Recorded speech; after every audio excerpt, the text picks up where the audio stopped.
Start हो गया? चल ठीक, चलिए स्टार्ट करते हैं। अपन विद्युत विभव का पार्ट 3 है, तो अपन आज इम्पोर्टेंट क्वेश्चन करेंगे डिस्कस। काफ़ी इम्पोर्टेंट क्वेश्चन है। चलिए देखते हैं कौन सा क्वेश्चन है। अपना प्रश्न है अपना, चलिए अपना प्रश्न है विद्युत क्षेत्र की तीव्रता E और विद्युत विभव V में संबंध स्थापित करना है। ये अपना एक आएगा क्वेश्चन एग्जाम में, या फिर आपको ऐसे भाषा के रूप में लिख के आ सकता है, अथवा लग के ये भी ऐसे भी लिख के आ सकता है अपने प्रश्न एग्जाम में कि सिद्ध करो E बराबर -dV/dx। ठीक है, तो ये अपन को सिद्ध करना है। चलिए देखें कैसे करें इसे। बहुत ही सिंपल सा मेथड है, ध्यान से देखिएगा सब लोग। जैसे कि माना कि कोई एक प्लस क्यू आवेश है, इससे कुछ दूरी पर दो बिंदु हैं, एक बिंदु A है, एक बिंदु B है। एक प्लस क्यू आवेश है, इससे कुछ दूरी पर एक बिंदु A है और एक बिंदु B है। मैं बोल रहा हूं इन दोनों बिंदुओं की बीच की दूरी बहुत कम है। लेट सपोज माना कि इन दोनों बिंदुओं के बीच की दूरी dr है। ठीक है, अब मुझे क्या करना है, इन दोनों बिंदुओं पर मुझे क्या करना है, विभव की गणना करनी है। विभव ऐसे कुछ होता नहीं, विभवांतर निकालना है अपन को इन दोनों बिंदुओं के बीच। तो मैं क्या करूंगा, अनंत से किसी परीक्षण आवेश Q0 को, अनंत से किसी परीक्षण आवेश Q0 को यहां से लेकर यहां तक लाने में मुझे कितना कार्य करना पड़ा, वही क्या हो जाएगा, इनके बीच में विभवांतर हो जाएगा। तो देखो मुझे सबसे पहले एक बात बताओ, इस बिंदु A पर विभव माना मैंने बोल दिया V+dV है, और इस बिंदु B पर विभव मैंने बोला V है। अच्छा, यहां पर मैंने इसमें +dV क्यों किया? देखो दूरी बढ़ने पर क्या होता है, विभव कम होता जाता है। सिंपल सी बात है, अपन ने विभव का सूत्र पढ़ा था, V बराबर 1/4πε0 Q/r। तो अगर मैं इस दूरी को अगर मैं बढ़ाऊंगा तो सिंपल सी बात है, विभव का मान क्या होता जाएगा, कम होता जाएगा। यानी किसी भी आवेश से अगर आप आगे की ओर जाते जाओगे तो विभव जो है कम होता जाता है। तो सिंपल सी बात है, अगर यहां पर विभव मैंने बोली अगर यहां भी है तो यहां कुछ ज्यादा होगा, वो भी हल्का सा ज्यादा होगा। क्यों? बिकॉज इनके बीच की दूरी मैंने बोल दी बहुत कम है। तो मान लीजिए यहां पर विभव कैसा है, V+dV, थोड़ा ज्यादा है उससे। चलिए अब मैं क्या करता हूं, इस Q0 आवेश को यहां से यहां तक लाने में मुझे कितना कार्य करना पड़ा, वह मैं निकाल लूंगा। तो कार्य का सूत्र आप सभी लोग जानते हैं क्या होता है, कार्य बराबर बल इंटू विस्थापन, बल इंटू विस्थापन होता है। यानी कि अगर मैं हल्का सा कार्य निकालना चाहूं, ये दूरी हल्की सी है तो हल्का सा कार्य करना पड़ेगा, छोटा सा कार्य dw। F विस्थापन कितना हुआ, F डॉट विस्थापन dr मान लिया मैंने, F डॉट dr मान लिया, या फिर dr मान लो, dx मान लो, आपकी मर्जी है। तथा इन दोनों के बीच का कोण cos थीटा, F और dr के बीच का कोण। देखो विस्थापन कैसे हुआ है, ऐसे मैं B से A तक ला रहा हूं, इस अनंत से B से A तक ला रहा हूं, लेकिन जो बल लग रहा होगा, ये दिख रहा है ना, ये जो बल लग रहा होगा, इसकी दिशा इस दिशा में होगी। सिंपल सी बात है, ये कैसा है प्लस, ये कैसा है प्लस, ये इसको क्या करेगा, इसको दूर फेंक रहा होगा, दूर इधर। तो बल ये कैसा लगा रहा है, इस पर इस दिशा में, यानी कि बल की दिशा ऐसी है, लेकिन हम इसको जबरदस्ती विस्थापित कैसे कर रहे हैं, इस दिशा में कर रहे हैं। ठीक है, तो इन दोनों के बीच में जो कोण बनेगा थीटा बराबर x 180 कोण बन रहा होगा। मैंने आप लोगों को बताया था जब दोनों विपरीत होते हैं तब कोण बनता है 180, जब दोनों के तीर एक ही दिशा में होते हैं जब कोण बनता है 0 डिग्री। चलिए अब यहां पर कोण कैसा आ जाएगा, 180, यानी कि यहां से dw की जो वैल्यू निकल के आएगी F डॉट dr cos 180। तो यहां से dw का मान निकल के आ जाएगा cos 180 की वैल्यू कितनी होती है, -1 होती है। तो यहां से dw का कितना हो जाएगा, -f dr। This is our answer. dw का क्या हो जाएगा, -f dr हो जाएगा। चलिए अपन आगे बढ़ते हैं। ठीक है, चलिए अब मुझे क्या करना है, देखो कार्य मैंने निकाल लिया, यहां से लेके यहां तक का मैंने कार्य जो है निकाल लिया। ठीक है, आप लोगों को शायद मालूम है विद्युत क्षेत्र की परिभाषा से, एक चीज आपको पता होगा, विद्युत क्षेत्र की परिभाषा से, विद्युत क्षेत्र की परिभाषा से लिख सकते हैं, हम जानते हैं। देखो यहाँ पर अपन को ई दिख रहा है, मैंने देखो मेरे दिमाग में कैसे आया कि मुझे ये लिखना है। विद्युत क्षेत्र की परिभाषा क्या होती है, ई बराबर एफ अपॉन में क्यू नॉट होती है ना। तो ये मेरे दिमाग में कैसे आया, मुझे ये सूत्र लगाना है। देखो यहाँ पर ई लिखा हुआ है तो मुझे ये चाहिए। तो यहाँ से अगर मैं एफ निकालना चाहूँ तो एफ बराबर ई क्यू नॉट आ जाएगा। क्यू नॉट ई लिख दो जहाँ पर आपको किताब में ऐसे लिखा मिलता है, क्यू नॉट ई। ठीक है, अब यहां से तो ये अपने f का मान अपन ने निकाल लिया, तो इसमें अपन f का मान रखेंगे समीकरण 1 में। तो यहां से समीकरण 1 में f का मान रखने पर तो यहां से जो निकल के आ जाएगा, जो कार्य dw बराबर कितना निकल के आ जाएगा, माइनस एफ डी आर है। तो कितना आ जाएगा, f की वैल्यू कितनी है, क्यू नॉट ई। तो लिख दो इधर Q not E D R, ये आ जाएगा अपना डब्ल्यू, डी डब्ल्यू आ जाएगा। अच्छा, अब हम जानते हैं इसमें देखो अपन को विभव भी दिख रहा है भी, तो विभव की परिभाषा से क्या जानते हैं, विभवांतर बराबर क्या होता है, विभव दिख रहा है ना, ये क्या है विभव।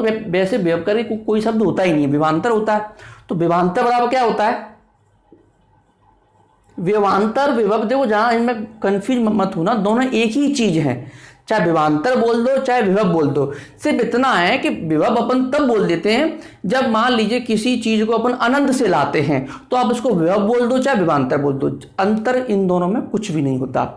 ठीक है, लेकिन हाँ जब आप किन्हीं भी दो बिंदुओं की बात करेंगे ए और बी, तब आप विभव नहीं बोल सकते, तब आप विभवांतर ही बोलोगे, क्योंकि विभव शब्द जो आता है वो अनंत के लिए परिभाषित है, अनंत से किसी आवेश को लाते हैं तब। चलिए, विभवांतर बराबर क्या होता है, विभवांतर कार्य बटे आवेश, वही एकांक आवेश जिसे आप अनंत से ला रहे हो, वही वाला आवेश है ये। ठीक है, तो विभवांतर यानी कि बिंदु ए और बी के बीच में विभवांतर यानी कितना हो जाएगा, v plus d v minus के v, इन दोनों के बीच में विभवांतर। कार्य अपन देखो कार्य डी डब्ल्यू बटे आवेश यानी क्यू नॉट। यहां पर देखो मैं इसके आगे इधर सॉल्व कर देता हूं फटाफट। देखो इस v से ये भी कट जाएगा, देन डी वी बराबर इन दो विभवांतर। कार्य का सूत्र क्या है, minus Q not E D R upon में क्यू नॉट ई, दिख रहा है कि यहां से। ठीक है, चलो यहां से इस क्यू नॉट को मैंने काट लिया बहुत सिंपल से। यहां से ई बराबर क्या आ जाएगा, माइनस की डी वी अपॉन में D R. This is our formula, सूत्र।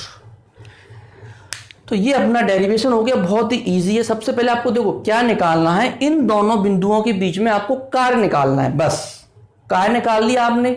फिर कार्य के बाद इसमें आपने f की जगह आपने क्या कर दिया, क्यू नॉट ई कर दिया। फिर आपने इसमें देखा विभवांतर है तो विभवांतर का आपने सूत्र लगा दिया, उसमें आपने डी डब्ल्यू का मान रख दिया, फिर ऑटोमेटिक आपका आंसर निकल के आ जाएगा। तो बहुत ही ईजी सा इसका एक डेरिवेशन है। चलिए अपन अब आगे बढ़ते हैं। प्रश्न है अपना, किसी चालक का विभव किन किन कारकों पर निर्भर करता है। तो ये मेनली जो कारक हैं 4 तरह के होते हैं, कारक जो 4 तरह के कारकों पर निर्भर करता है। चलिए उन्हें एक एक करके अपन समझते हैं।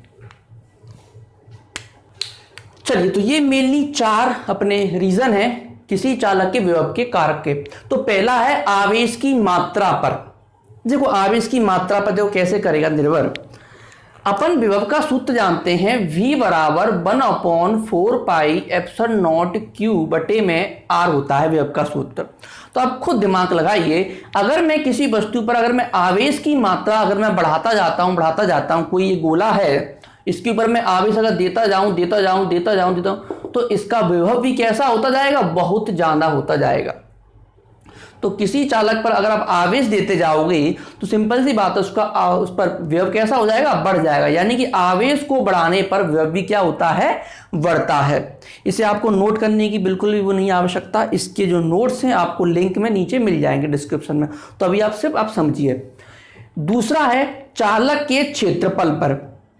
देखो मुझे एक बात बताओ, देखो यहां पर आप लोगों को सबसे पहले मैं एक सूत्र से अगर मैं आपको समझाना चाहूं, सूत्र से देखो आप लोगों ने एक बहुत फेमस सूत्र है V बराबर आई आर, 10th क्लास में आप लोगों ने सुना होगा, ओम के नियम से V बराबर आई आर होता है।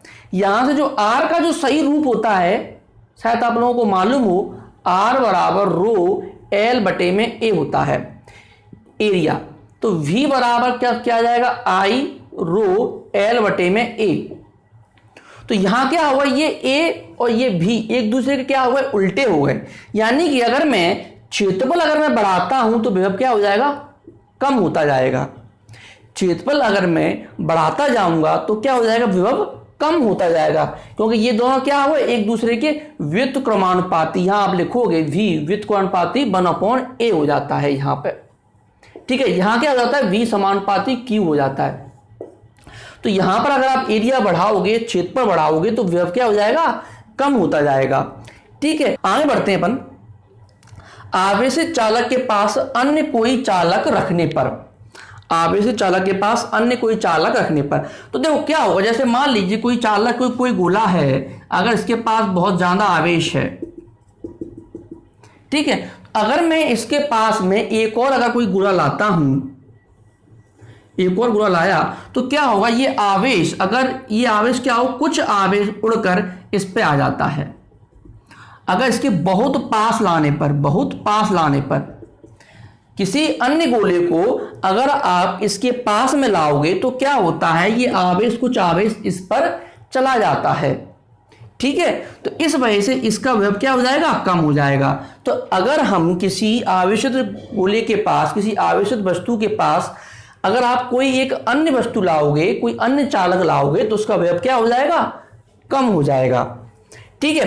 चालक के चारों ओर के माध्यम पर, देखो एक सूत्र होता है V बराबर, अभी आपने लिखा 1/4 पाई एप्सिलॉन नॉट। यहां पर एक और आप लोग यहाँ ओम के नियम से मैं यहाँ एक K लगाता था, K लगाता था Q बटे में R।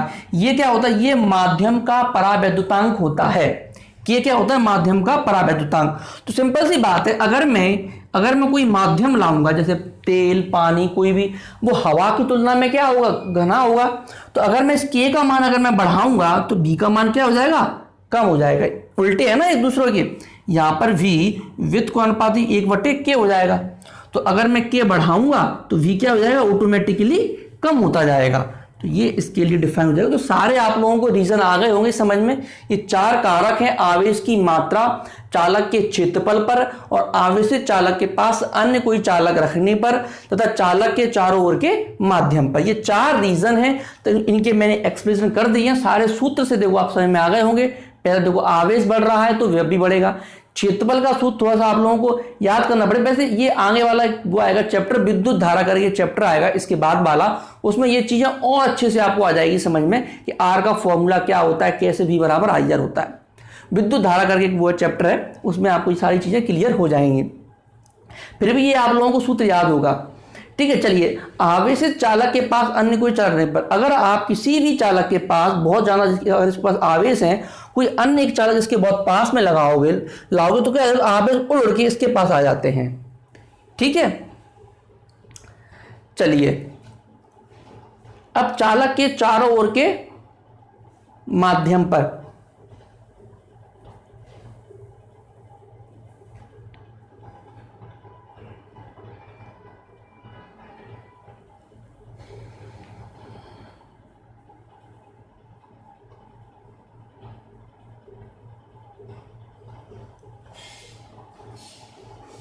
जब ये इसमें भी देखो सूत्र के द्वारा आप लोगों को आसानी से आ रहा होगा समझ में। यहाँ पर K हो जाता है, अगर किसी माध्यम की अगर मैं बात करता हूं तो यहाँ एक K एक करके एक नियतांक आ जाता है, जिसे अपन बोलते हैं परावैद्युतांक बोलते हैं माध्यम का। तो अगर ये K अगर बढ़ेगा तो सिंपल सी बात है V कैसा हो जाएगा, कम हो जाएगा। तो ये आपको चारों कारण आपको स्पष्ट हो गए होंगे।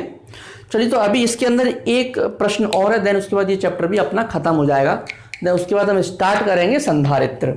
चलिए, तो जाते हैं आज अपन।